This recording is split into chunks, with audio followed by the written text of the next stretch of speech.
Hi,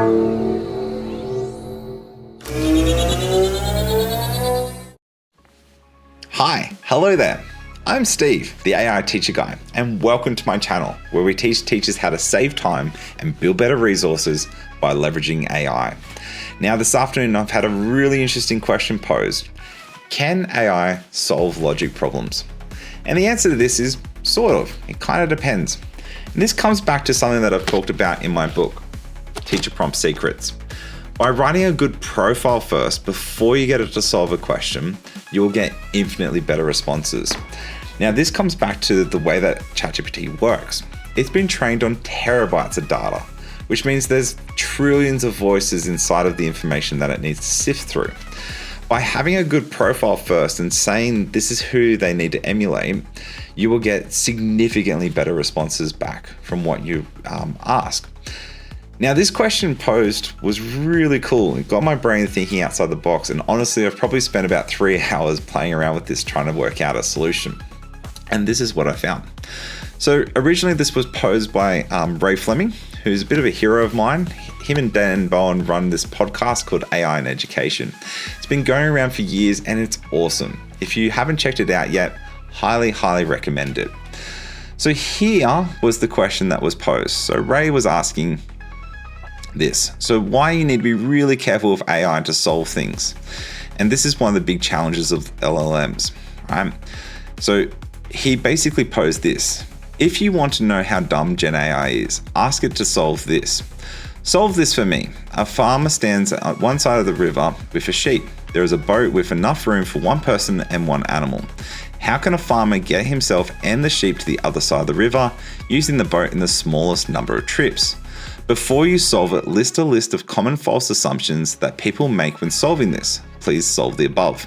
Now this is where it gets really interesting. With his particular model, it started saying thinking the farmer can't swim, and then it got the right solution because if you think about the boat, the sheep and the farmer just jump in the boat and they go across. It then said that the farmer swims along with the boat, which is just dumb and weird. So this is really interesting. Because he posed this question and you're thinking, well, how would you get ChatGPT to actually solve this? And my answer to this, after playing around with it for a bit, was trying to get a really good profile first and then pop in the question inside of it. So to start, let's see what happens when we just run this original question inside of ChatGPT. So we'll go here, start it again, and this is a brand new screen. I've just posted in his original bit. So solve this for me. There's a boat with enough room for one person, one animal, blah, blah, blah, solve the above. So my one usually doesn't say anything about the swimming, but there you go. So it's now said both can swim.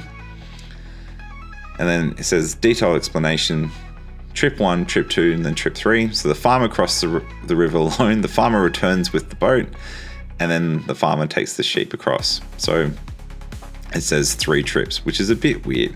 Now here's the cool part. If I run this again, I'll probably get a whole heap different solution again. So this is similar-ish because the context is the same. But then if you notice, it hasn't talked anything about swimming here. So every time you run this, like I said, ChatGPT has so many voices happening inside of it. It's not quite sure what's what. Then runs the solution. And again, we're up to 7 trips now, right? So this is totally wrong, isn't it? It needs to just be done in 1 trip. And this is where a big failure of ChatGPT is its logic capabilities. It just doesn't understand how to solve problems. But if you wrap this around with a persona first before you get it there, it's able to solve it. Now, this problem here is basically a simplified version of a more complex one that's very famous in AI, which is the wolf, the sheep, and the cabbage. Now, I'm going to show you how this works. Basically, you have a farmer trying to cross the river, and you have the wolf, the sheep, and the cabbage. If you leave the wolf and the sheep together, so if I just take the cabbage across, they're going to eat. The wolf's going to eat the sheep. If I take the wolf just across, it's going to eat that. Now, this is where it gets interesting. If I take the sheep across, we're all good, and I drop them off. Then I'm going to take the cabbage across, Then take the sheet back. Then this is the solution. And then if I take the sheet across, we get, ta-da, awesome. Now that's a very, very famous AI problem. It's been around since pretty much AI started on computers. So to show you if ChatGPT can solve this, what I've got done here is just gone to Wikipedia.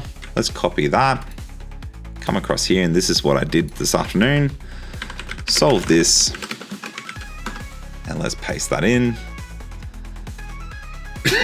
And then this is where it gets really interesting. So the farmer takes the goat across, the farmer goes back alone, takes the wolf across, goes back, takes the goat back, takes the cabbage across, goes back alone, and then takes the goat across after the wolf and the cabbage were there by themselves. So it does the 7 steps that I just did,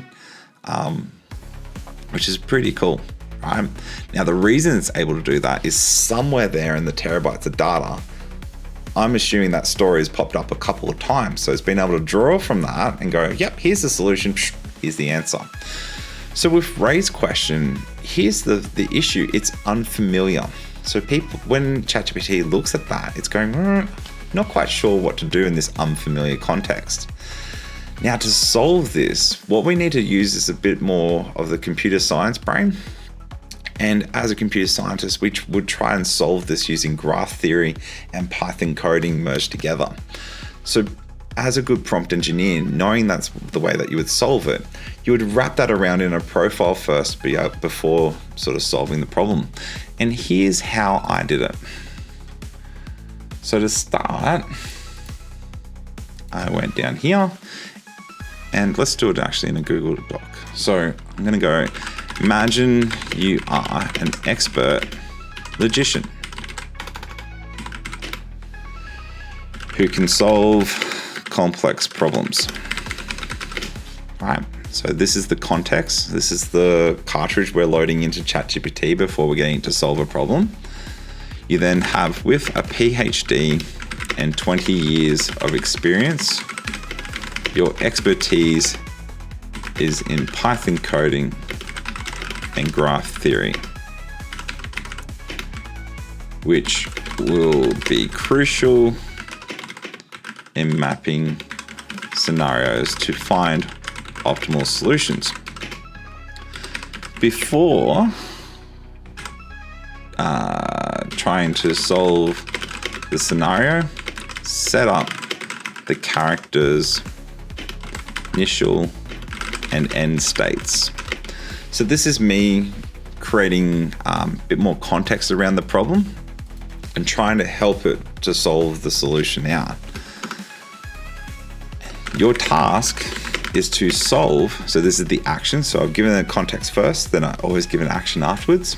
Your task is to solve the scenario below and find the optimal solution. It must be effective and efficient with a minimal number of trips.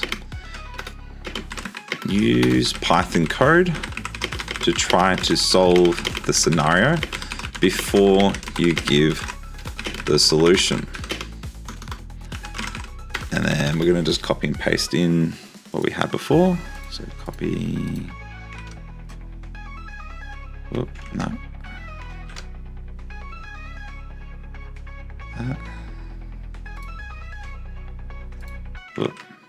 And Python. Right, so that's the same bit of information that we had before. I'm just going to highlight that so that we can see it. Right, so this is what we've wrapped around it. And this is the original bit. Then to finish it off,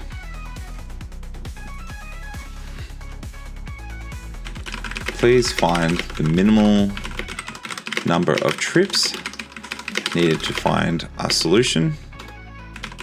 Whoops, sorry, hang on. We'll get rid of that. Just make that none. Before devising our solution. So now we're going to tell it, before it's going to go off and work out what needs to happen, we want it to generate Python code with graph theory to try to solve the situation. Make sure to run the code. Once the code has run, please generate the optimal solution and give an answer.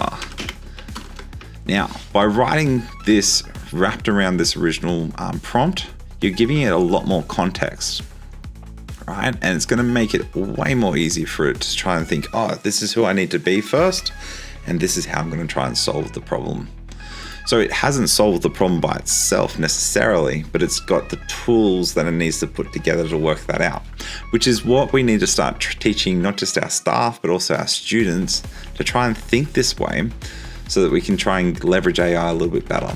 So please show step by step how you'll execute all instructions in the following conversation and summarize your understanding after each interaction.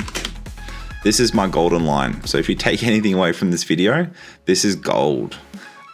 Pretty much, if you read the OpenAI papers, they talk about if you get it to write out how it's going to think before it acts, you improve by up to 50% the quality of the output that you get. So I get it to say step by step how it's going to execute, and then I get it to summarize what it's thinking before it executes it as well. Then this was another really cool one that I found. By putting no yapping at the end, you get rid of any of the verbose sort of extra sort of text that it writes. So this was a really cool little hint. I always put this at the end of every single prompt that I do.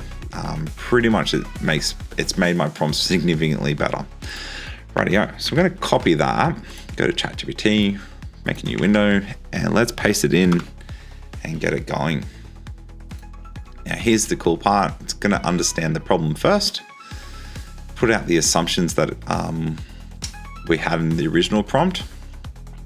Then it's going to set up the initial and end states. So once the farmer on the left, and then at the end it wants it on the right. So then it's going to generate the code. So here's the initial state, and there's the goal state. And then here's where it gets really cool. It's made its own graph theory approach to here, which is taken from a popular sort of set of ideas of how to solve problems like this. Then it's going to run the code and understand the steps.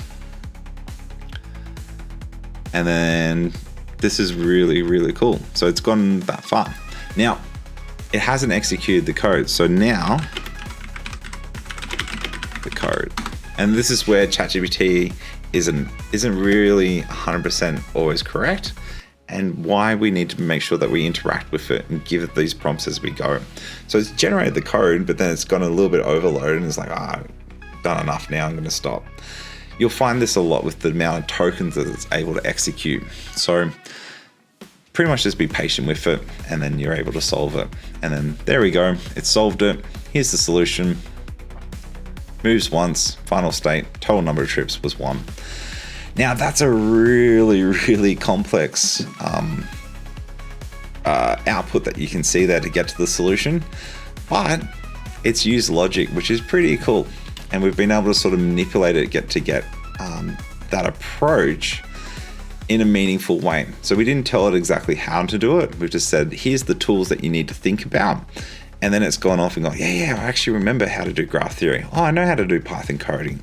And then it's put those two together and then work towards a solution, which is really, really cool. The other interesting thing, if you do run this code a couple of times, is it chooses different ways of doing it in Python code. So this is used a tuple. I've seen it use a dictionary, which is a different type of data structure, a hash map or a vector. It's even imported different libraries to make it work. Every single time you run this code, it's kind of a jack of all trade. And that's what I was talking about. It's been trained on so much information. It's trying to work out, where do I need to go to pull in the information so that I can approach this in the right way, which is pretty cool. So that's pretty much it for me. Hopefully you've enjoyed this video and that's given you a little bit to think about how AI and logic can be sort of married together, particularly if we understand how to code. This is why computer science is really important when we sort of lean into this AI world that we're facing. If you understand how a computer thinks, you can sort of help influence it a bit better into the way that you need it to get it to go.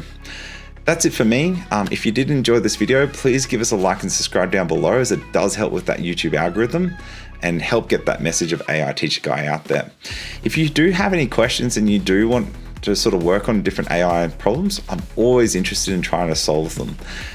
Every Friday for the last Friday of each month, I'll be running a live session on this YouTube that basically anyone can come in, ask some questions, and we can try and work towards solutions like something like this. Thank you very much, and see you next time on the AI Teacher Guy. Adios.